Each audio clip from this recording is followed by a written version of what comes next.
Tā, kā tikt pie kopsaucēja dažādās mīlestības valodās? Viss it kā rullē, bet kaut kas tomēr buksē. Labi ir tas, ka jūs aizdomājaties par tādu lietu un interesējaties un rodat atbildes tajā, ko sauc par atšķirīgām mīlestības valodām.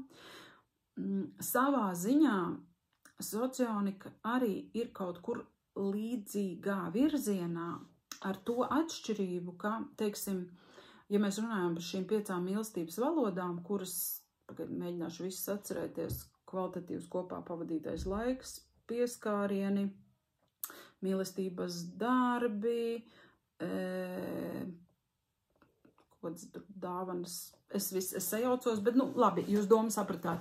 Tātad šajās mīlestības valodās tas princips ir tāds, ka vienkārši tu zini otra cilvēka mīlestības valodu, ņem to vērā, zini savu mīlestības valodu, cerams, ka otrs arī to ņem vērā, un tad jūs tā kā izdarat viens otram to, ko tas otrs vēlas tieši tādā veidā un tieši tādā formā, kā tas viņam būtu pieņemami un patīkami. Socionika savā ziņā kaut kur ir līdzīga, bet viņa saka, labāk uzreiz izvēlies to cilvēku, ar kuru tev mīlestības valodas sakritīs.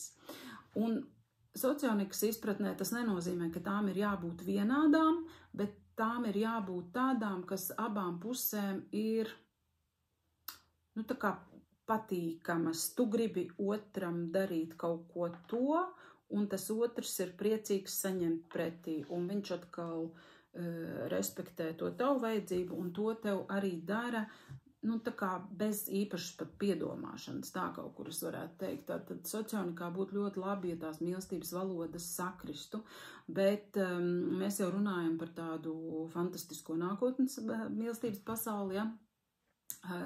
Realitāte ar kaut kā ir jādzīvo. Un tad principā tā pieeja ir, līdzīgi kā jebkur. Zini to otru, pazīsti viņu, saproti un lieto viņu atbilstoši viņa lietošanas instrukcijai. Ja jūs apzināties un saprotat, ka tās attiecības nav līdz galam īsti saderīgas, vienalga kādā metriskajā sistēmā, vai tas ir no socionikas skatu punkta nesaderīgs, vai no mīlestības valodām nesaderīgs, jebkurās šajās attiecībās būs jāpiedomā līdzi. Tur nenotiks organiski tā miedarbošanās, bet tas, ka tu zini par to otru cilvēku, tas noteikti uzlabo savstarpējās attiecības, bet vienmēr jārēķinās, ka tas nenotiks automātiski, ka tas otrs negribēs kaut ko darīt. Tikai tāpēc, ka tev tā gribās vai patīk, jo gluži vienkārši viņš par to būs, vai viņa par to būs aizmirsusi.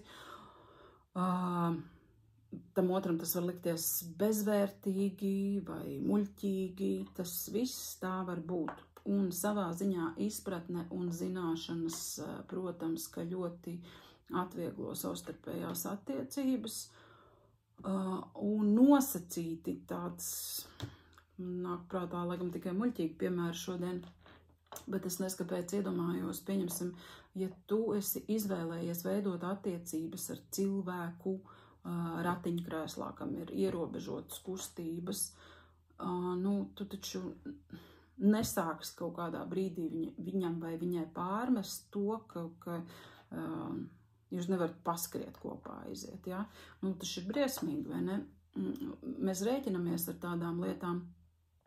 Un tā ir arī ar to mazāk redzamo un mazāk uztveramo, jo mēs daudz laikam domājam par to, kā es gribētu, kā man patiktu, bet mēs reti, kad aizdomājamies, vai tas otrs man var to pat tiešām sniegt, vai viņš man var to iedot. Tā kā